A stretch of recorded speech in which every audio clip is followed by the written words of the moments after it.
Peace. So this is another video.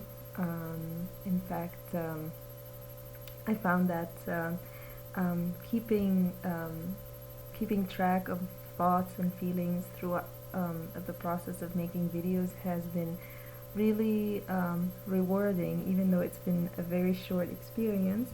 But I found that for those of us who may start writing in a journal but not really keep up with it, this is a great way to express thoughts and emotions, and also to connect with like-minded people, to share one's own experience, and to also be open to see how others navigate through life's experiences and challenges, and really see how this process of healing and detoxing on all levels is universal. We all go through it, and we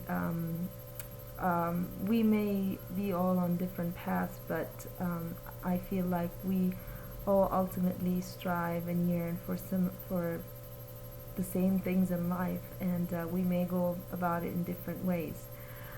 So today I want to talk about love, and not just necessarily in the romantic sense, but just in the general sense. Love for oneself, love to family and loved ones, and love for nature. I don't necessarily like to categorize it or divide it into different categories. I think that love is a universal energy, and if we really have that love within, then we would want to show that love to all that's around us. And the question that I've thought about recently is this idea of love taking all our troubles away, or taking all of our worries away. And yes, the love energy is a very transforming, very healing, very enriching, and rewarding energy to share and receive. At the same time, I sometimes feel like we externalize a lot of our experiences, and we expect this some kind of savior, whether it's in the form of a love of a family, or love of a partner, a husband, wife, and we think that maybe if we're in an unhappy state, or if we're struggling, that if we could only have this love, then everything will fall into place. And I feel like sometimes it may seem that way, but then we may find ourselves still dealing with pain and different thoughts and emotions, anxiety, restlessness, and we may at times even get frustrated with ourselves and think like, okay, but I've started feeling better. I saw the transformation. I saw this alchemy that took place. So why am I feeling this way again? We might even be hard on ourselves and wonder like, well, what happened? I was feeling well. I feel that when we've been going through some rough time or challenging situations, or have just come out of a not so healthy or abusive relationship, it takes time. It takes time for our body to catch up with our mind, for the mind to really be in tune and balanced with our spirit, and for everything to just flow in harmony. Sometimes when we don't experience any unpleasant physical symptoms, we might think this is it, but then we might have still some mental anguish, or some worries, or some anger that has been stored up and it hasn't been processed yet. I saw that in my own experiences and one lesson that I've realized is that we need to be gentle with ourselves. We need to take time. We need to realize that healing, to allow our body and mind and spirit to process through the different emotions and let things take their course, and to not be frustrated, and to be okay. Be okay. Be present in the moment. Sometimes I've felt in recent times this very like dreamlike state, and there were times when it frightened me a little bit because I would think like, am I disconnected from reality? Is that a sign of worrying? Is it? And yes, I think that whatever feelings we experience, um, it's a signal, it's a sign that we are alive, and we're bringing things up to the surface so that we may deal with them, and we may release emotions that no longer serve us, and that we may really reflect on our experiences, not just in the sense of like, okay, I got over this, now let me be happy, you know.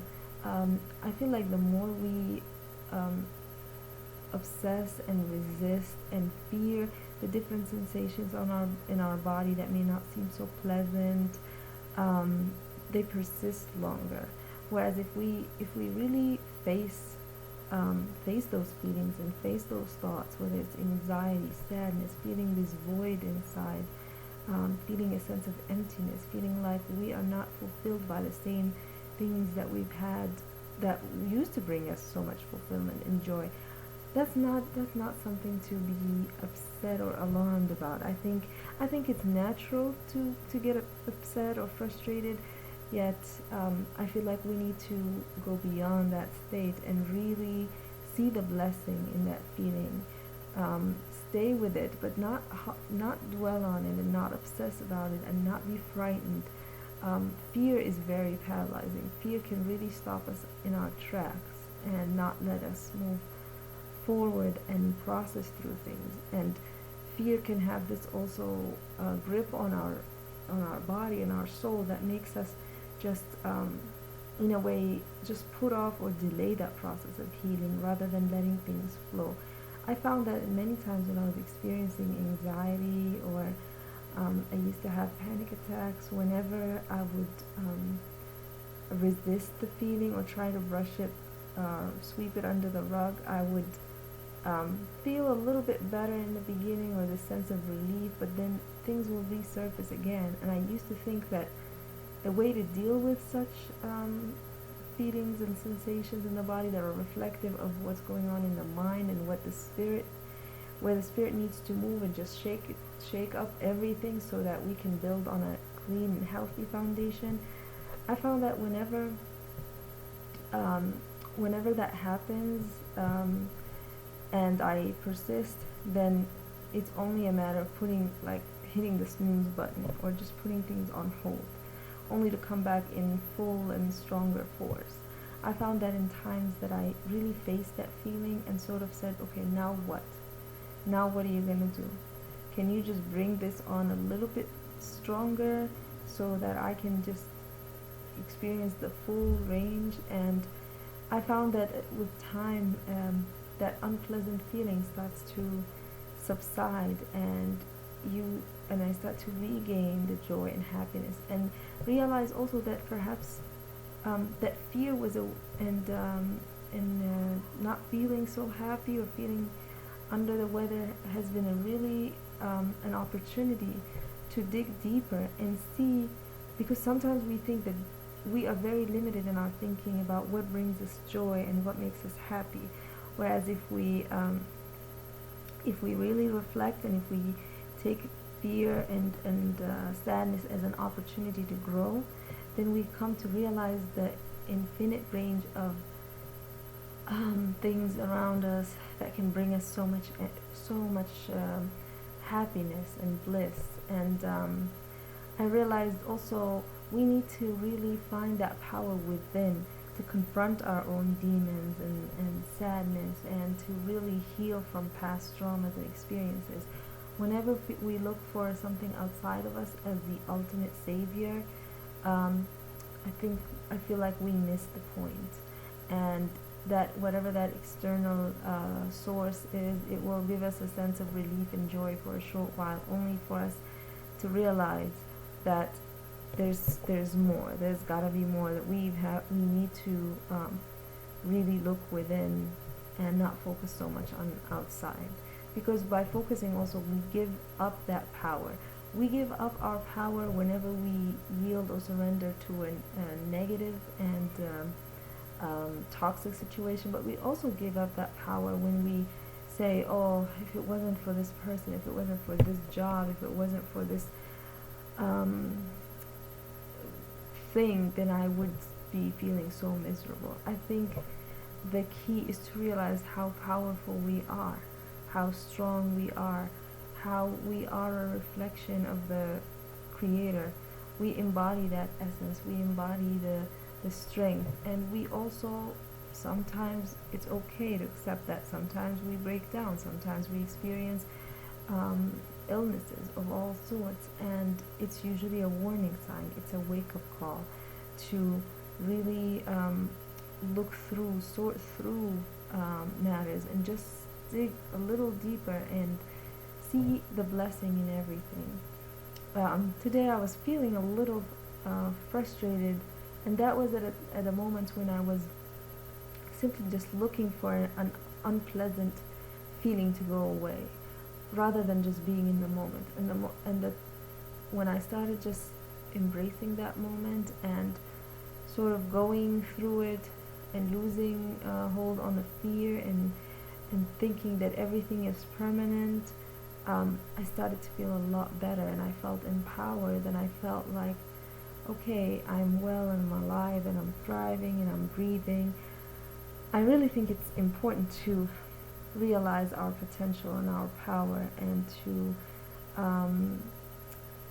not be stuck, to not be in that permanence mood. Permanence. I once read this book by a spiritual leader, and one thing that really got my attention is a statement of permanence should not rule our life. Even if we have this beautiful experience, we have loving relationship, and I've been very blessed to have that. I feel like we should never take things for granted and just think that this is permanent, this is here to stay. At least not in the sense of thinking that, okay, now that I've obtained this, let me just sit back and relax, because there's always work to be done. And even the work we put in relationships, it's really not a matter of just working on maintaining a relationship, but the core of that work is working on ourselves, realizing that the process of healing and cleansing and detoxing does not stop, and it's ongoing, and that we should also not burden other entities around us, because when we externalize, when we rely so much and heavily on people around us, no matter how loving they are, that can become burdensome with time. We need to realize that we are givers and recipients of energy as we deal with people, and as we deal with nature, as we deal with everything that's around us. So we should look to be kind and compassionate and gentle with ourselves, and also realize that just like we like for people to ask us how we're doing, to lend a hand, to lend an ear, others feel the same way as well, to be focused on our healing, but also realize that we have something to contribute to the world in general. And when we realize that, we start to really see how powerful we are, and we start to shine more. I hope this helps, and once again, I want to encourage anybody that feels the need to express themselves to really utilize whatever form that they feel they can do the work through on a consistent basis, that they feel that they can let their energy flow through, and that they can give and receive at the same time. I hope this helps, and I wish those that are watching much love and prosperity, and lots of an abundance of love, and a beautiful process of healing, and knowing oneself better.